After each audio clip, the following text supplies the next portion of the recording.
शहर की हलचल से दूर पहाड़ों की गोद में बसा यह छोटा सा हिल स्टेशन था। ठंडी हवा, घने बादल और सूरज की हल्की रोशनी माहौल को और भी खूबसूरत बना रही थी। नैना, जो एक फ्रीलांस इंटीरियर डिजाइनर थी, यहाँ कुछ समय के लिए अपने मन को सुकून देने आई थी।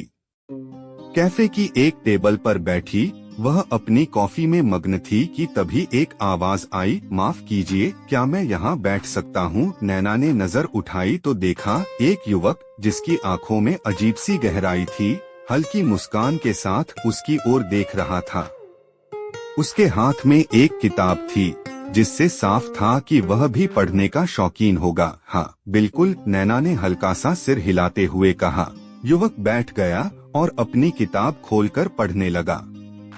दोनों के बीच कुछ देर तक चुप्पी रही, लेकिन वह चुप्पी असहज नहीं थी। आप भी किताबों की शौकीन लगती हैं, युवक ने अचानक कहा। हाँ, जब भी समय मिलता है पढ़ती हूँ।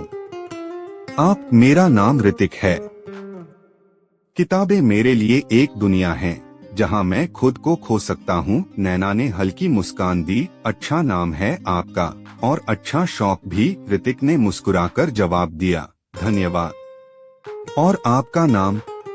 नैना, नाम की तरह ही आपकी आंखें भी गहरी हैं। नैना हल्का सा मुस्काई, पर कुछ कहा नहीं। बातचीत आगे बढ़ती रही। कभी सुबह की कॉफी, कभी पहाड़ों की सैर, तो कभी किसी पुरानी लाइब्रेरी में घंटों किताबों पर चर्चा। एक शाम जब बारिश हो रही थी, दोनों एक पुरानी लकड़ी की दुकान के बाहर खड़े थे। कभी सोचा है कुछ लम्हे जिंदगी भर याद रह जाते हैं? ऋतिक ने हल्की मुस्कान के साथ कहा। शायद हाँ, जैसे यह बारिश, यह शाम, शायद यह भी, नैना ने अनजाने ही बोल दिया। ऋतिक उसे देखता रहा, फिर हल्की आवाज में बोला, मैं चाहता हूँ कि यह लम्हा कभी न गुजरे। नैना ने आंखें झुका लीं, जैसे कुछ कहना चाहती हो, मगर शब्द नहीं मिल रहे थे। एक दिन ऋतिक ने नैना को झील के किनारे बुलाया। आज तुम्हें कुछ सुनाना है, ऋतिक ने कहा। क्या? ऋतिक ने जेब से एक कागज निकाला। मैंने तुम्हारे लिए कुछ लिखा है। वह कागज खोलकर पढ़ने लगा। तेरी हंसी में मौसम बदल जाते हैं, तेरी आंखों में समंदर सा सुकून है। अगर यह प्यार है तो मुझे कबूल है। नैना ने नजरें झील की ओर फेर ली। दिल तेजी से धड़क रहा था। अगर मैं कहूँ कि मुझे भी कबूल है, उसने धीमे स्वर में कहा। ऋतिक ने उसकी ओर देखा, आंखों में चमक आ गई। तो यह मेरी जिंदगी का सबसे खूबसूरत दिन होगा। नैना हल्के से मुस्काई और उसका हाथ थाम लिया। झील के किनारे खामोशी थी, लेकिन उनके बीच अनकहे शब्दों की गूंज थी।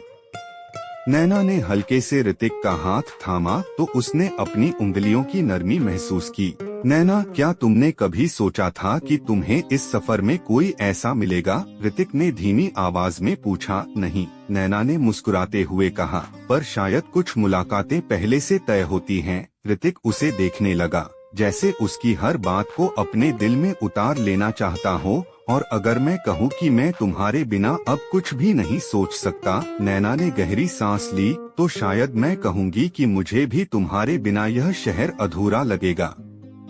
बारिश की हल्की बूंदें फिर से गिरने लगी थीं।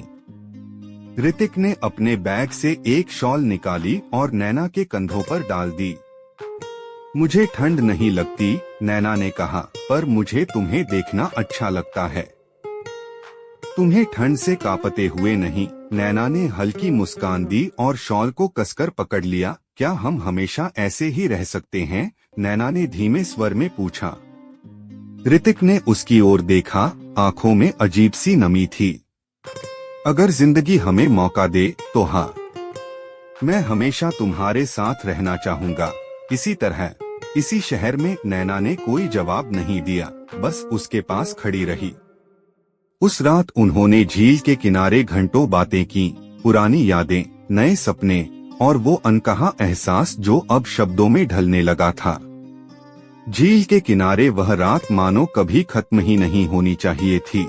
हल्की बारिश की फुहारें अब भी गिर रही थीं और ऋतिक व नैना के बीच की खामोशी में भी अनकही बातें गूंज रही थीं। ऋतिक, नैना ने धीरे से कहा, कभी कभी मैं सोचती हूँ, क्या सच में हम अपने मन से किसी से जुड़ते हैं या कोई अनदेखी ताकत हमें जोड़ देती है। ऋतिक उसकी ओर देखता रहा, फिर हल्की मुस्कान के साथ बोला, शायद दोनों। कुछ मुलाकातें होती ही इसलिए हैं कि हम खुद को बेहतर समझ सकें, और कुछ लोग, वो हमें हमारी ही दुनिया का दूसरा पहलू दिखाते हैं। नैना ने गहरी सांस ली। अगर ऐसा है तो तुम मेरे लिए कौन सा पहलू हो? ऋतिक थोड़ी देर सोचता रहा, फिर हल्के से मुस्कुराकर बोला, शायद वो जिसे देखकर तुम्हें एहसास हो कि तुम्हारी जिंदगी में अब तक जो अधूरा था वो मैं हूँ। नैना हल्के से हंस दी। तुम इतने शायर कब से हो गए? जब से तुम्हारी आंखों में खुद को देखने लगा, ऋतिक ने जवाब दिया। नैना का दिल जोर से धड़का, पर उसने खुद को संभाला। वह ऋतिक की आंखों में कुछ ढूंढ रही थी, शायद यकीन, शायद डर, या शायद वो एहसास जिसे वह खुद भी समझ नहीं पा रही थी। सुबह की ठंडी हवा में कैफे की खिड़की से सूरज की हल्की किरणें अंदर आ रही थीं। नैना अपने लैपटॉप पर कुछ डिजाइन बना रही थी, पर ध्यान कहीं और था। तो आज का दिन कैसा रहने वाला है? ऋतिक ने अचानक सामने बैठते हुए पूछा। पता नहीं, नैना ने कॉफी का कप उठाते हुए कहा, पर लगता है कुछ खास हो सकता है। ऋतिक ने हंसते हुए कहा, अगर मैं कहूँ कि मैंने तुम्हारे लिए कुछ सोचा है तो? क्या? नैना ने उत्सुकता से पूछा। शहर से थोड़ा दूर एक जगह है, एक पुराना पहाड़ी बंगला। सुना है वहाँ से पूरी वादी दिखती है, और वहाँ की लाइब्रेरी में ऐसी किताबें हैं जो अब कहीं नहीं मिलती।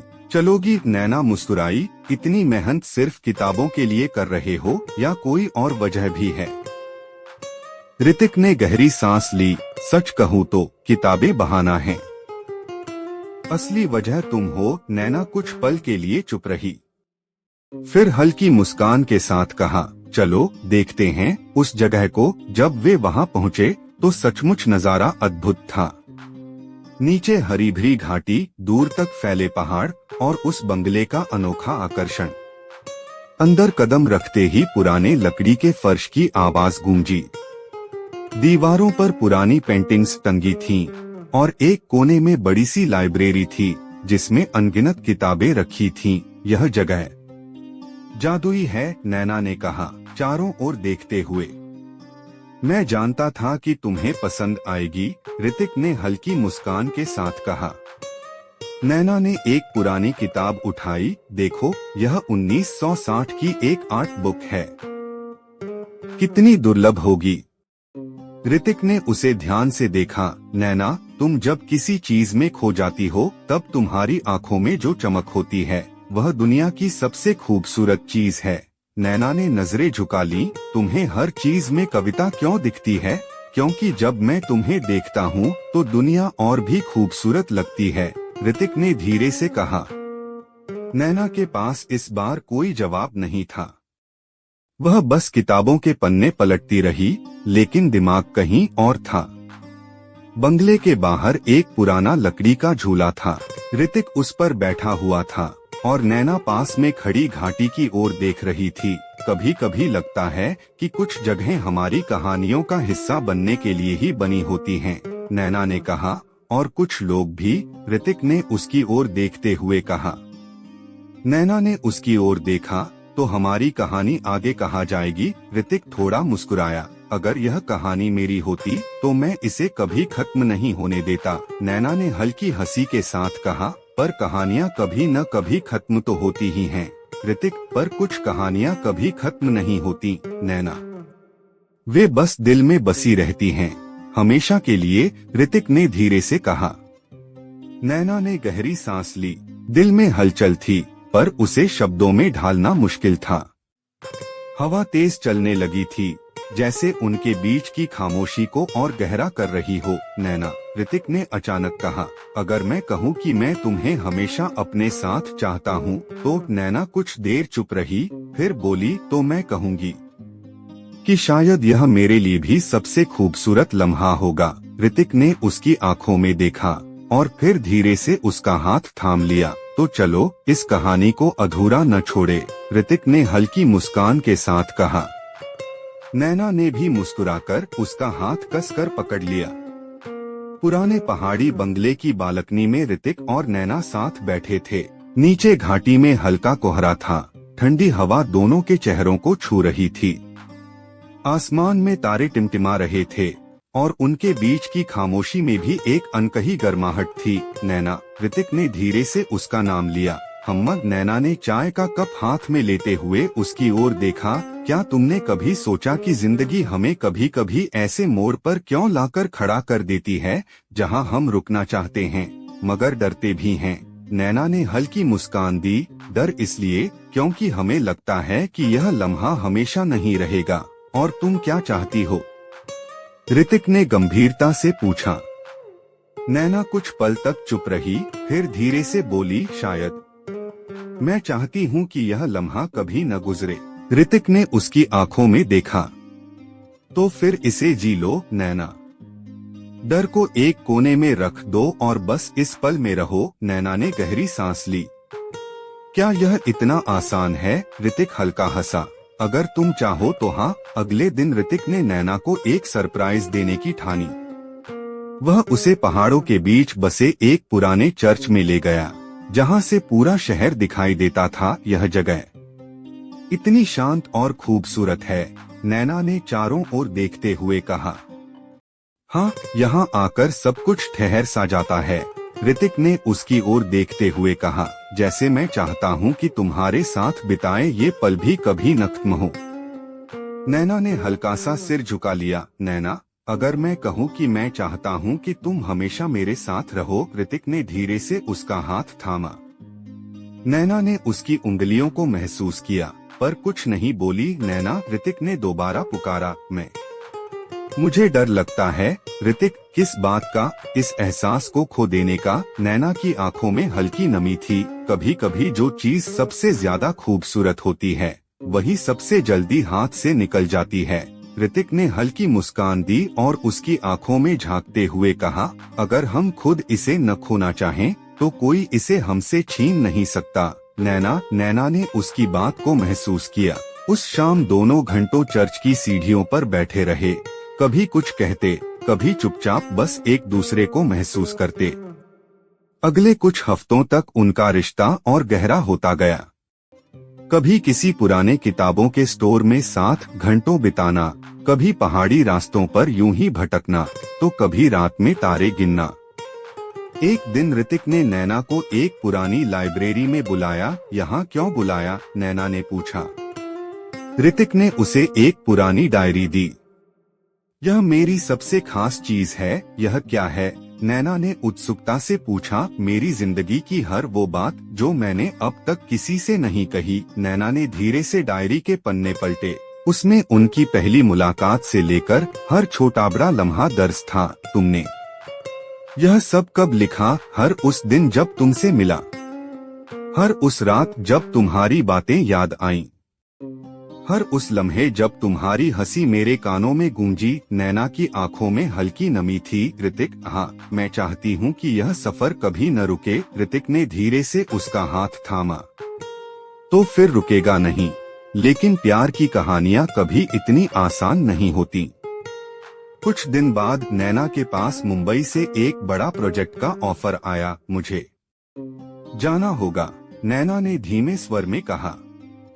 ऋतिक चुप रहा। यह मेरे करियर के लिए बहुत जरूरी है। ऋतिक, मैं समझता हूँ। ऋतिक ने जबरन मुस्कान दी।